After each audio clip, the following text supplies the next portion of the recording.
Many years ago, at the foot of a mountain range in Mexico, there lived a woman named Rosaura. She lived with her mother. They washed clothes in the stream, sold cheese in the town square, and ground corn by hand until their palms cracked. There hadn't been a man in the house for years, and none was needed, until Esteban appeared. He was a quiet mule driver, broad-shouldered, serious-faced. He rode a donkey thinner than its own shadow, and every month he came by to deliver supplies: salt, soap, brown sugar. "Good morning, ma'am," he'd say from the gate. "Leave the things there, and if you're hungry, come have a tortilla," her mother would reply, never raising her voice. Month after month he returned. By the third month, Esteban no longer left the donkey by the fence. He tied it under the mesquite tree and sat nearby, watching Rosaura shell corn. "What are you staring at?" she asked, without looking up. "Just seeing if the field's ready to harvest," he said, with a half-smile.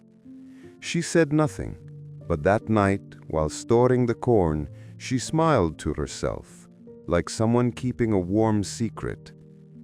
By the fourth month, he came with a small gift, a sweet roll wrapped in simple paper.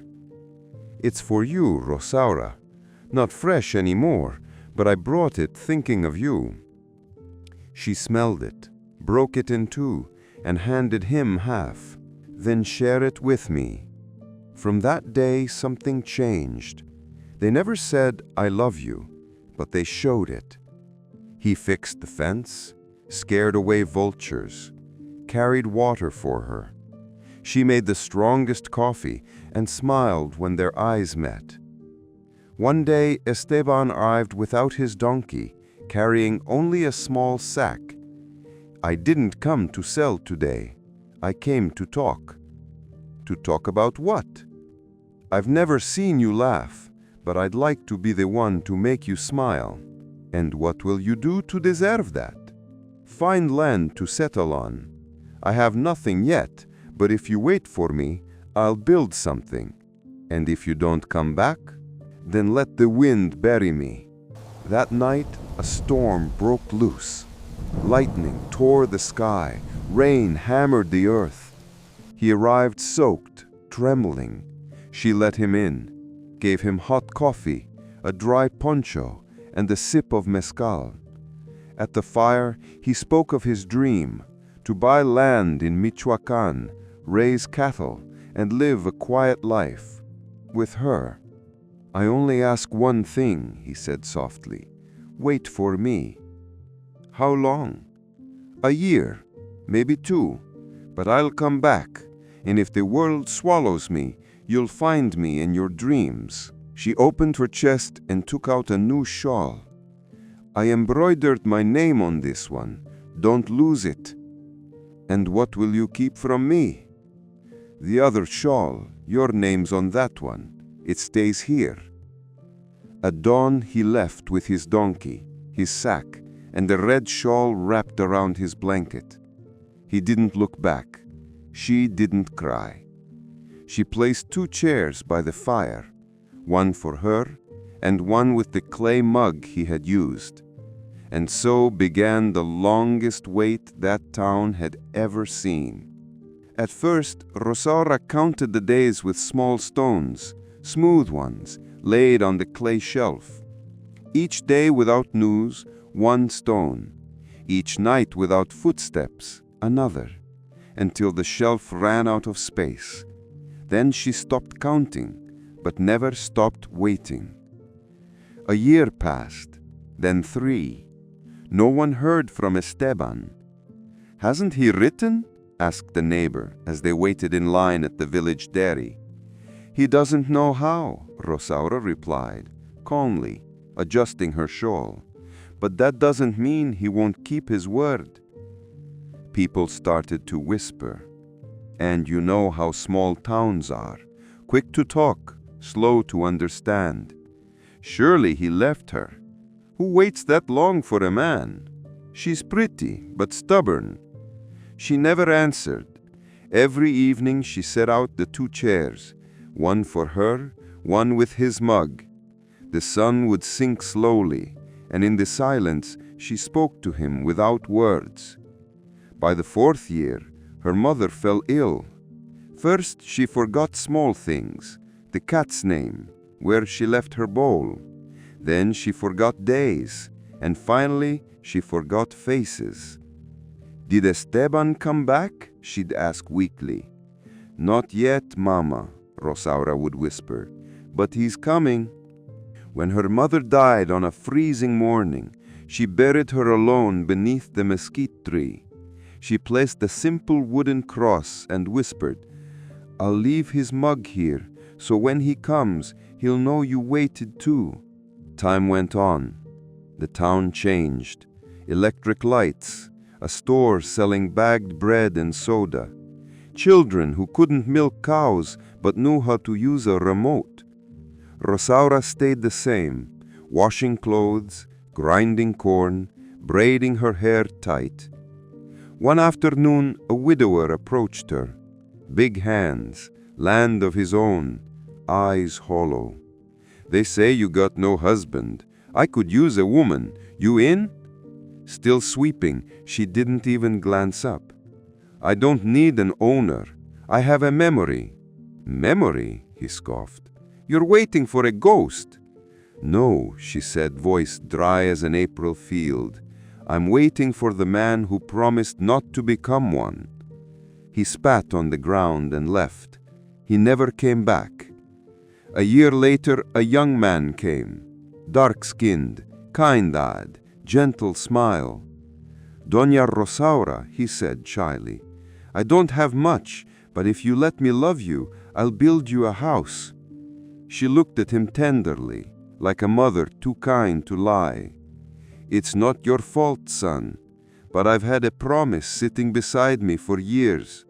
It doesn't speak, it doesn't sleep, but it's still here." "What if he's dead?" the boy asked softly. "Then I'll know when my heart tells me, and even so, I'll have kept my word." He lowered his head and left, quietly, respectfully. Years passed. Sometimes she ate nothing but a tortilla with salt, but Esteban's chair was always clean. One day, a rooster jumped the fence and broke his mug. It shattered into pieces. Rosaura fell to her knees, trembling, and for the first time in 20 years, she screamed, "Enough, Esteban! 20 years, old man! 20!" She didn't cry from grief, but from exhaustion. That night, she didn't set out the chairs, but at dawn, she swept the yard, placed the 2 chairs again, and on his chair, she laid the broken pieces wrapped in an old shawl. "If you don't come back whole, you'll at least know I didn't forget you in pieces." Year 22 came and went. The world changed again. The mesquite tree dried up. The well ran empty. The town stopped asking. Before they'd say, "He'll come back." Now they said, "She doesn't even remember who he was." But she remembered, always. One morning, a young girl from the city came up the hill with a notebook. "Excuse me, Mrs. Rosaura. I'm doing a school project. How long have you waited for your husband?" Rosaura leaned on her broom, looked at the girl slowly, and said, 22 years, child. And aren't you tired?" "I get tired every day, but getting tired isn't the same as giving up." The girl wrote something, thanked her, and left, without understanding a thing. That evening, Rosaura placed the 2 chairs once more, but this time, on Esteban's chair, she laid the shawl embroidered with his name, the one she had kept spotless all these years. "If you never return, at least see this," she whispered. "Your name is still here. Your place is still here." That same week, she fell for the first time. Walking to the stream with a water jar, she tripped and rolled among the stones. A neighbor ran to help her, washed her wounds. Doña Rosaura, your body can't take this anymore. Stop waiting. Rosaura closed her eyes, and for the first time she said it out loud. Maybe he's not coming. She didn't cry. She said it quietly, like someone releasing a truth heavier than sorrow. That night, she didn't cook, didn't light the fire, didn't set out the chairs. The wind blew through the cracks, moved the hanging shawl, knocked over an old photo. And in the silence, she whispered, "What if you were never real?" But at dawn, she got up, swept the floor, placed the chairs again. On Esteban's, she set a new mug, empty. If you don't come back, at least know I'm still here, not whole, but standing. That afternoon, just as the sun was falling and the air smelled of warm earth, a child came running. "Doña Rosaura, a man's coming asking for you." Her heart skipped. "Who?" "Don't know. He says he dreamed of a woman with a black braid who had his name embroidered on a shawl." She froze. The broom slipped from her hand. Her knees trembled, not from age, but from something she thought she'd lost long ago, hope. And then she saw him. A man walked down the dirt road, old, limping, leaning on a stick, his hat crooked, clothes faded, eyes lost like a child who's been gone too long. He stopped at her gate, removed his hat. "Good afternoon," he said in a trembling voice.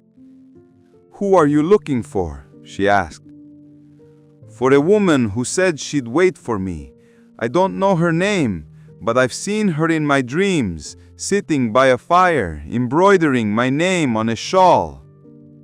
Her throat tightened. "What's your name?" He said, "I'm not sure. They tell me it's Cipriano, but it doesn't feel mine. I fell from a donkey last month, hit my head, and since then I dream of this place, of a mesquite tree, of a clay mug, of this house." Rosaura stood slowly and walked toward him. "You promised you'd come back, and if you couldn't, I'd find you in memory." He opened his eyes wide, stepped closer. "Rosaura?" She nodded. "It's me." They stood there, old, worn, broken, but alive. He reached into his bag and pulled out a piece of faded cloth. It was the red shawl embroidered with her name, stained, torn, but whole. "I've kept it all this time," he said. "Didn't know why. Now I do." She embraced him. "You were late, but you kept your word." He stayed. He helped as best he could, shelling beans, fetching wood, tending the fire. They sat in their 2 chairs again, sometimes in silence, sometimes reminiscing. "Why don't you hate me?" he asked one night. "Because it wasn't your fault. You were torn away from your promise, but you still found your way back." And they held each other under the moonlight. They had no children, but they didn't need any. You only had to look at them to see what love looked like. Old, quiet, patient, real. When the townsfolk heard, no one mocked them. Some even smiled, because in a world that forgets too quickly, that couple reminded them what it meant to keep a promise. Moral of the story? Long ago, a promise was worth more than 1,000 papers. Love wasn't shouted, it was stitched with patience, kept in the heart, and fulfilled even when it hurt. Back then, loyalty wasn't a choice, it was part of the soul. When someone said, "I'll wait for you," they meant it. Rosaura's story isn't just about waiting. It's a portrait of a kind of love that's almost gone. A love without phones, without excuses, but full of faith. Because she didn't wait out of foolishness. She waited because she believed. And belief, my friends, is what makes love real.